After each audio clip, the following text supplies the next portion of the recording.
Okay, good morning, students. In continuation with the earlier class, so in the today's class, we will discuss the force exerted on a bend of pipe. Okay, so in the earlier classes or earlier videos, we have started discussion on the application of Bernoulli's energy equation. So in that we know the applications of Bernoulli's equation. Mainly we are using to analyze the incompressible fluid flow problems. There we have discussed one of the application to measure the rate of discharge through the pipes, and also we have discussed two important measuring devices. One is the venturimeter and orifice meter. Now another next application is how to make the energy principle, that is the Bernoulli's principle, to calculate the force exerted on the bend pipe. Momentum equation. So what momentum equation states? The momentum principle states that the net force acting on a fluid when it is under the motion is equal to mass into acceleration. That is as per the Newton's second law of motion. That is in the very earlier classes we have discussed the three basic principles. They are the law of conservation of mass, law of conservation of momentum, and law of conservation of energy, and those basic principles are based on the Newton's laws of motions. Okay, so momentum equation or momentum principle, what it states, the net force acting on the fluid when it is under the motion is equal to mass into acceleration. So that is F is equal to m into E. Okay, or F is equal to m. What is acceleration? Acceleration is change of velocity, that is dv by dt. dv by dt. Okay, that is nothing but the velocity, change of velocity with respect to time. So now F is equal to, so okay, m is you can also write like this, d mv by dabba t, because m is constant, m is a constant, that is the mass density of the fluid, and since it is the constant value, m is the constant value, so we can take it inside the differential term. That is nothing wrong because it is a constant. Okay, whenever you are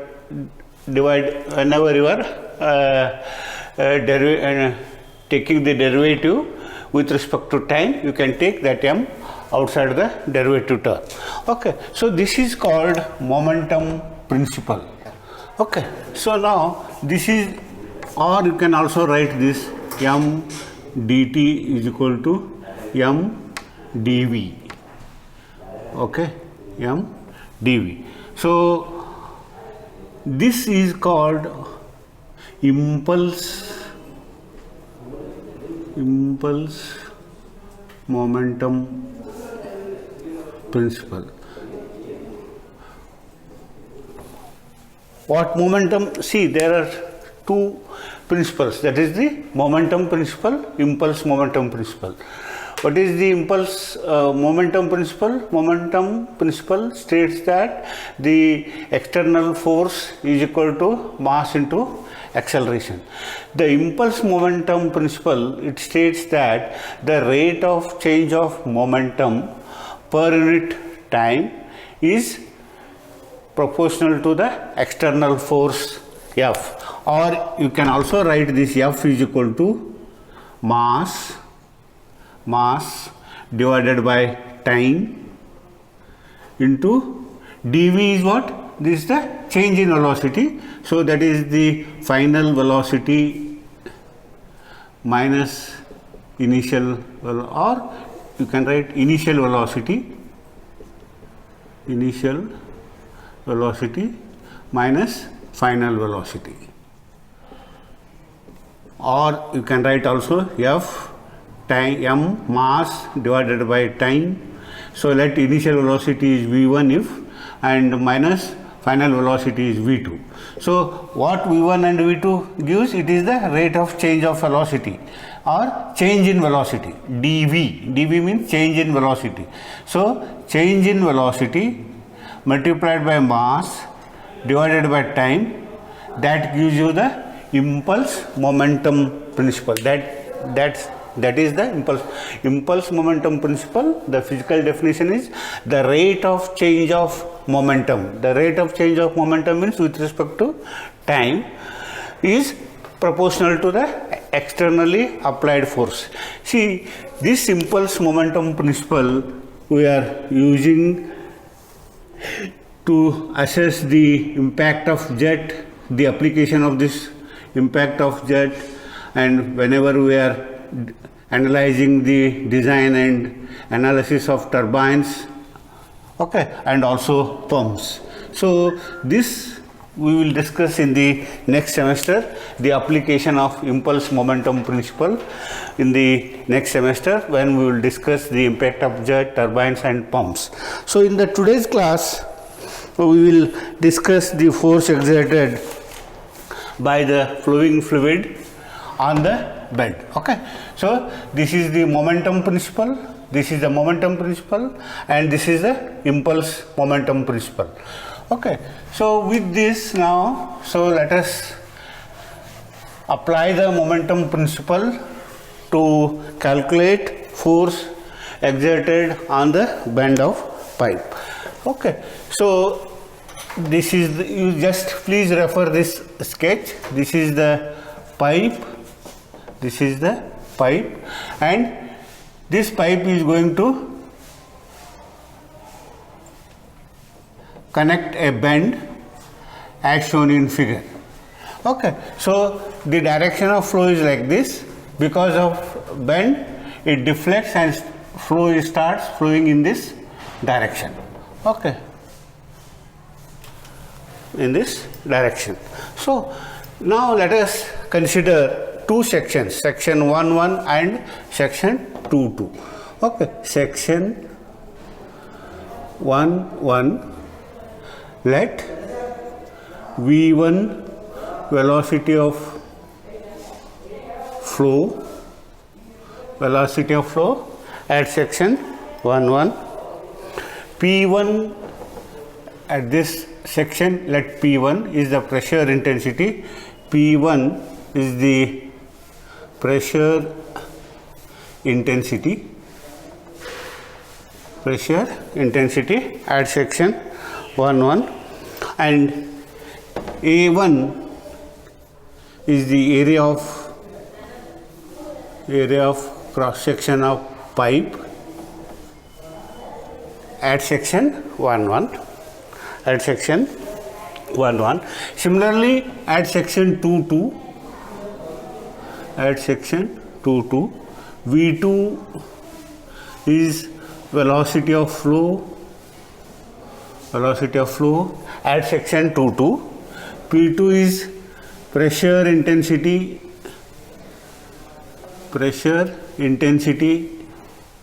at section 2.2. A2 is the area of cross section of pipe at section 2.2. Okay, so velocity at section 1.1 is V1, pressure intensity is P1, then pressure intensity multiplied by A1, that is area of pipe at section 1.1, this gives you P1 A1 is the force, okay, exerted on at the section 1.1. So now let us see, because of this bend, the direction of flow is going to deflect and it starts flowing in this.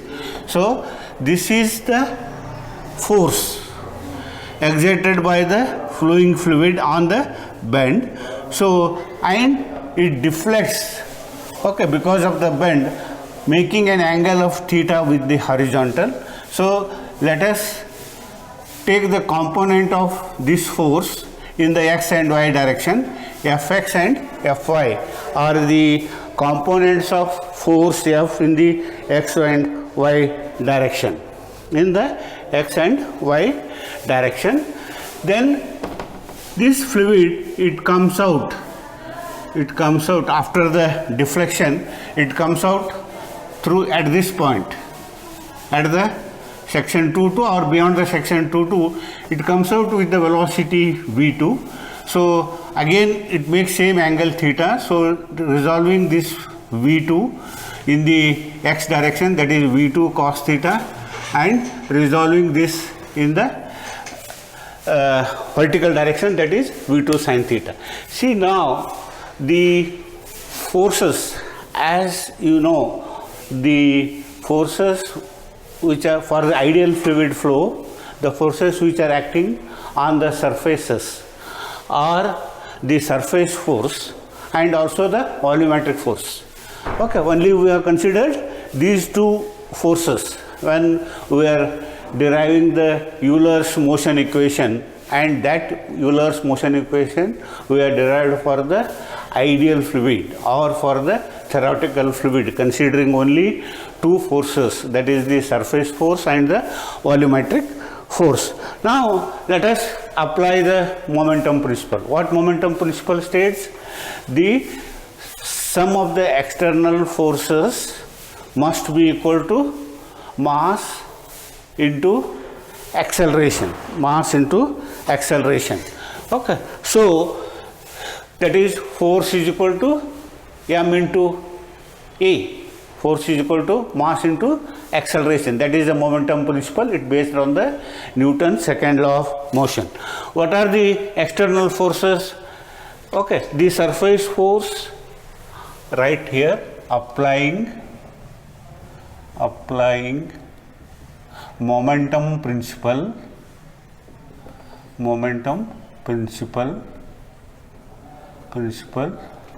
Okay, sum of the external forces, that is the surface force and the volumetric force. P at section 1-1, it is P1A1. Okay, and see, at section 2-2 the pressure is P2, and also it is resolving in the x direction, P2 cos theta, and this is also P2 sin theta, and this is the pressure intensity multiplied by A2. This gives you the pressure intensity.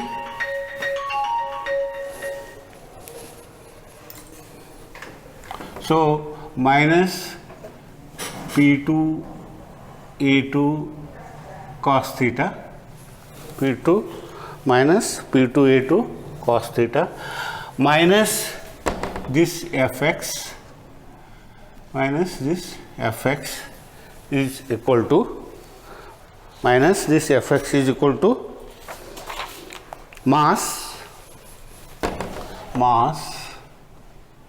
divided by time, initial velocity minus final velocity. This is the impulse momentum principle. Okay, therefore P1 A1 minus P2 A2 cos theta minus Fx, mass is m divided by time, initial velocity is v1, final velocity is v2. Initial velocity is v1, final velocity is e2. Now the mass, okay, mass I can also write as rho into q divided by time, okay, rho mass divided by time I can keep as rho q.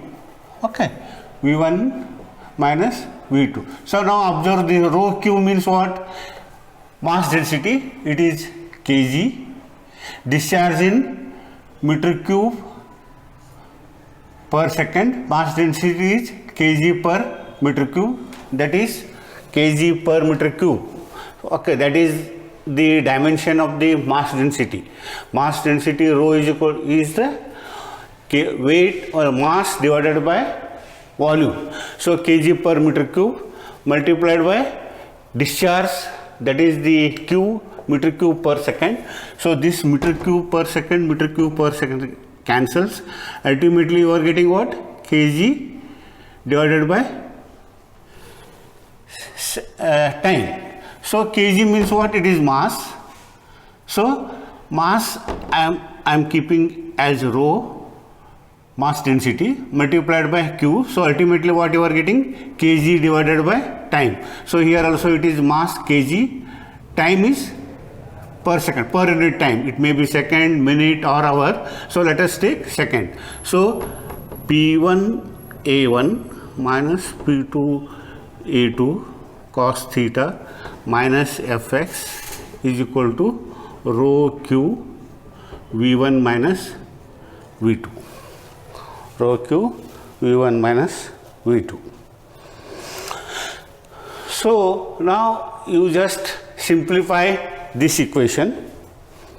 Simplify this equation, that is Fx you have to calculate. Fx is equal to rho q V1 minus rho q V2, that is minus Fx is equal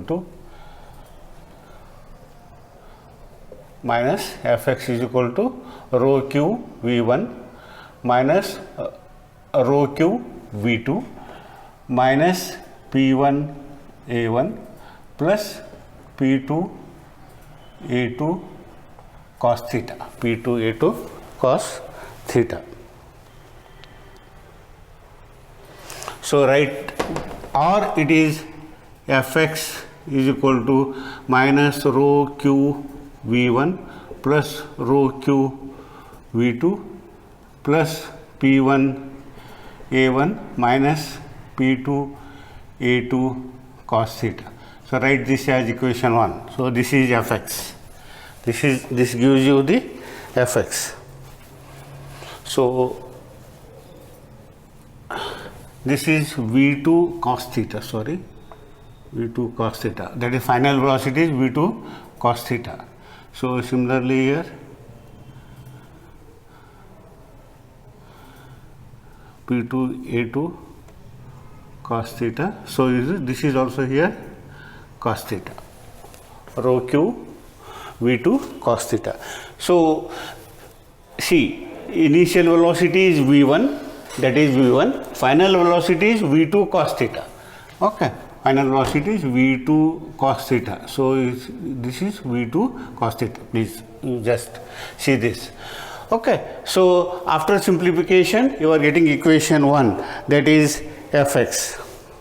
Similarly in the y direction, so you are getting the final equation in the y direction also you can do. So that is in the y direction minus, so there is no force component in the y direction because the flow is in the horizontal direction. So at section 2 2 the force in the y direction is 0. So what you have to do is you calculate, you will get just this is 0 minus P2 A2 minus Fy, okay, minus Fy P2 sin theta A2, or you write please minus P2 A2 sin theta minus P2 A2 sin theta minus Fy. This is again equal to rho q V1 is 0 because initial velocity at section 2, 2. The final velocity is minus V2 sin theta. V2 sin theta. Sorry. Initial velocity is V2 sin theta. Final velocity is 0 after deflection. Okay, so simplifying this, you are getting Fy is equal to, you just simplify this. Okay, so means you take P2 A2 sin theta right hand side, Fy is minus Fy multiplied by minus sign, so Fy you will get. Okay, accordingly how to change the sign at the right hand side also is equal to rho q V2 sin theta, V2 sin theta minus V2 sin theta minus P2 A2 sin theta minus P2 A2 sin theta. So now you calculate Fy and you calculate Fx and let Fr is the resultant force.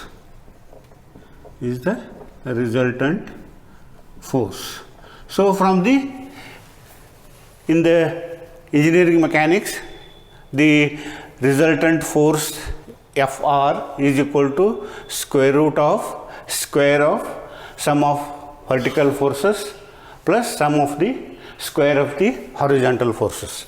Okay, so Fr is equal to square of Fx square plus Fy square. Okay, this gives you the resultant force. Then similarly, its direction. Okay, that you can calculate by tan theta, by using the tan theta, that is Fy by Fx.